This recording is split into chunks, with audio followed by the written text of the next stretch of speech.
اب سوال یہ پیدا ہوتا ہے کہ یہ دین غالب کرنے کے لیے دو بڑی میں ٹائم تھوڑا ہے نہیں تو یہ بڑی اس پہ ڈسکشن اس کا دائرہ کھولا جا سکتا ہے, تقاضے بھی ہیں. رکاوٹیں کیا ہیں؟ رکاوٹیں کیا؟ دو موٹی باتیں کروں گا. سب سے پہلی بڑی رکاوٹ کیا ہے؟ وہ فہم کا ناقص ہونا. کانسیپٹس کلیئر نہیں ہیں.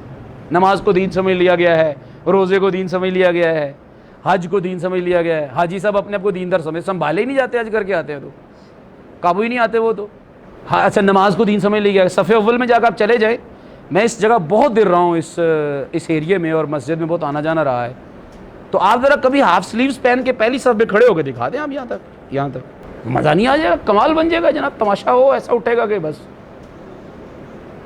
میں کھڑا تھا یہاں پہ ایک دن, تو ایک صاحب نے نیا ایک نوجوان کو گھیر کر کے لایا میں, ٹھیک ہے, گھیر کر کے جیسے جمعیت آپ لوگوں کو گھیر کر لیتی ہے محبت میں, آپ سے پیار ہے بہت, آپ سے واللہ پیار ہوتا ہے.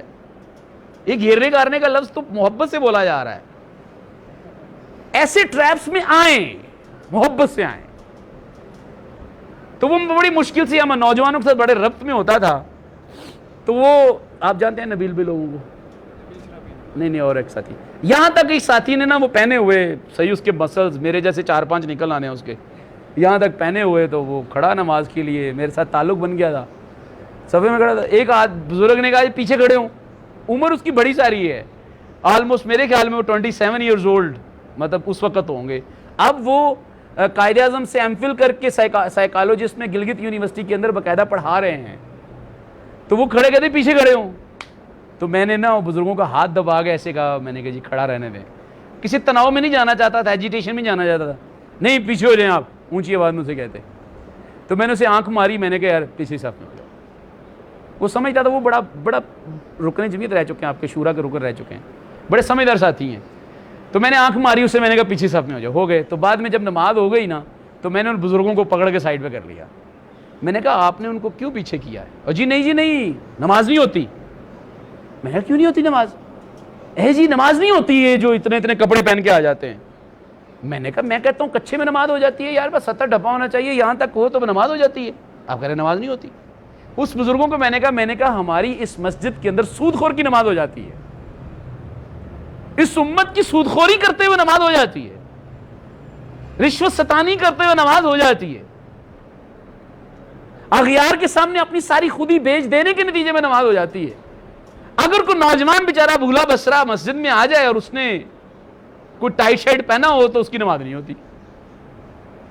تو خیر میرا کہنے کا مقصد یہ کہ سب سے پہلی بات یہ کہ فہم ناقص اس مسئلے میں رکاوٹ ہے. ہم نے نماز, روزے, حج اور زکوٰۃ کو کیا سمجھ لیا ہوا ہے؟ دین. ایک وقت میں نماز بھی صف اول میں پڑھ رہا ہے, دوسرے وقت میں وہ سود خوری بھی کرتا ہے. یا وہ نماز پڑھ رہا ہے, خود سود خوری تو نہیں کرتا, خود تو شریف ہے, حلال کھاتا پیتا ہے, لیکن سود خوری کے نظام کو کیا کرتا ہے؟ چلانے والوں کو سپورٹ کر رہا ہوتا ہے. دوسری بڑی رکاوٹ کیا ہے؟ وہ رکاوٹ ہے کیریئر کا بت. یہ ہے بہت بڑا بت, یہ آپ کے پاس بھی ہے, یہ میرے پاس بھی. کیریئر کا بت, فیوچر پلاننگ, ایمبیشنز, مستقبل کا خوف. یہ ایک بہت بڑا خوف ہے, بت ہے. تازہ خداؤں میں بڑا ایک یہ بت ہے. کون سا بت ہے؟ کیریئر کا بت. اور یہ ہر دور میں رہا ہے, لیکن آج کل زیادہ اس کا جادو سر چڑھ کے بول رہا ہے. مجھے بتائیے, اگر مکہ میں حضور نبی کریم صلی اللہ علیہ وسلم مکہ والوں سے نہ ٹکراتے اور بس شریف رہتے جیسے وہ تھے, جیسے چلتا ہے چلنے دے, سانو کی اور جی شریف ہے, ہم کسی کو نہ برا کہتے ہیں, ہم تو غیر سیاسی لوگ ہیں. یہ کون سا اسلام ہوتا ہے جی؟ نہ کسی کو برا کہتے ہیں نہ برا کہلواتے ہیں جی بس مسجد میں 5 بجے جاتے ہیں, نماز پڑھ کے آ جاتے ہیں جی, اور دائیں بائیں برائی پھیل رہی ہے جی, اور یہ برائی کے طرفدار ہیں جی, اور یہ صاحب کہتے ہیں میں شریف ہوں جی.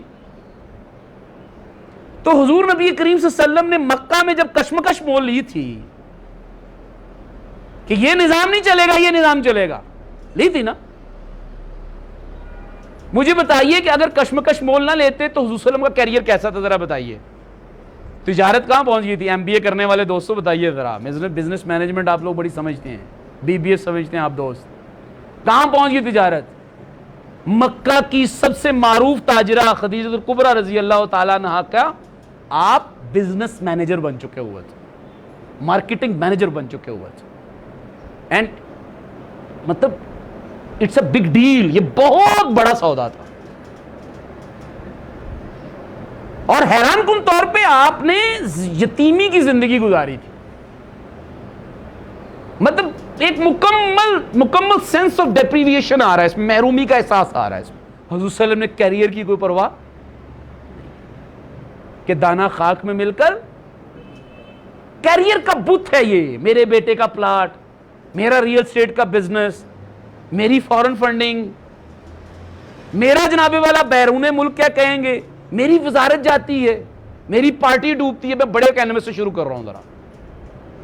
ہماری پارٹی کا, ہماری آنے والی وزارتیں, ہماری حکومت نہیں آئے گی آئندہ, انٹرنیشنل لابی خوش نہیں ہوگی, ہمارے حمزاؤں کا, ہمارے شہبازاؤں کا, ہمارے بلالاؤں کا کیا بنے گا. یعنی میرا بھی تو ایک بلاول ہے نا گھر میں, میرا بھی تو ایک حمزہ ہے نا. میں اپنے بچے کی زندگی جینا چاہتا ہوں, افسوس والی بات ہے. میں اپنے پوتے کے لیے بھی پلاٹ لے کے رکھنا چاہتا ہوں. جو کیریئر کو قربان نہیں کر سکتا نا, وہ اقامت دین کا کام. یہ کبھی کبھی کیریئر میرا پلاٹ بن جاتا ہے, کبھی ہونڈا سٹی سوک گاڑی بن جاتی ہے, کبھی بازو جتنا لمبا موبائل بن جاتا ہے, کبھی میرا کیریئر کیا بن جاتا ہے, وہ کوئی لمبی زلف بن جاتی ہے. کیریئر ہے نا, اپنے اپنے معیارات ہیں, اپنے اپنے ٹرینڈز ہیں, اپنے اپنے جو ہے وہ.